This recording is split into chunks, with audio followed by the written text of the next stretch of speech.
আম্মা জান আয়েশা রাদিয়াল্লাহু তাআলা আনহা বলেন, কানা ইয়াকুমু মিনাল লাইলি হাত্তা তাতাফাত্তারা কাদামা।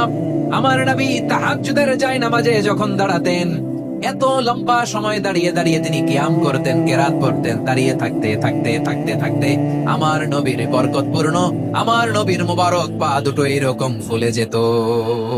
আমার নবীর পা গুলো ফুলে যেত দাঁড়িয়ে থাকতে থাকতে। বিষ্ণু ইসলামের পা ফুলে যেত। আম্মা জান আয়েশা এটা খেয়াল করতেন।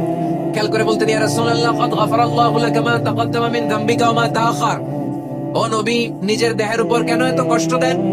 কেন রাত জেগে এরকম তাহাজ্জুদের জায়নামাজে দাঁড়িয়ে থাকতে থাকতে পা দুটো আপনার ফুলে যায়? কেন কষ্ট করেন? আল্লাহ কি বলে নাই, ও নবী আপনার আগের গুনাহ মাফ, পরের গুনাহ মাফ?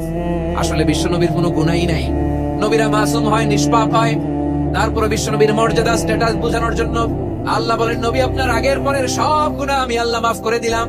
আম্মা জান আয়েশা বলে, না নবী, আগের গুনাহ মাফ, পরের গুনাহ মাফ, আপনি মাসুম, নিষ্পাপ, তারপরে তাহাজ্জুদের জায়নামাজে কেন এত কষ্ট করেন?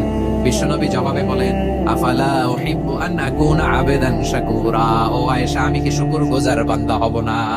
আল্লাহ আমার সব মাফ করে দিয়েছে, ঠিক আছে, আমার গুনাহ নাই, ঠিক আছে, কিন্তু আল্লাহর নাজ নেয়ামত ছাড়া তো এক মুহূর্ত আমার পক্ষে বেঁচে থাকা সম্ভব না।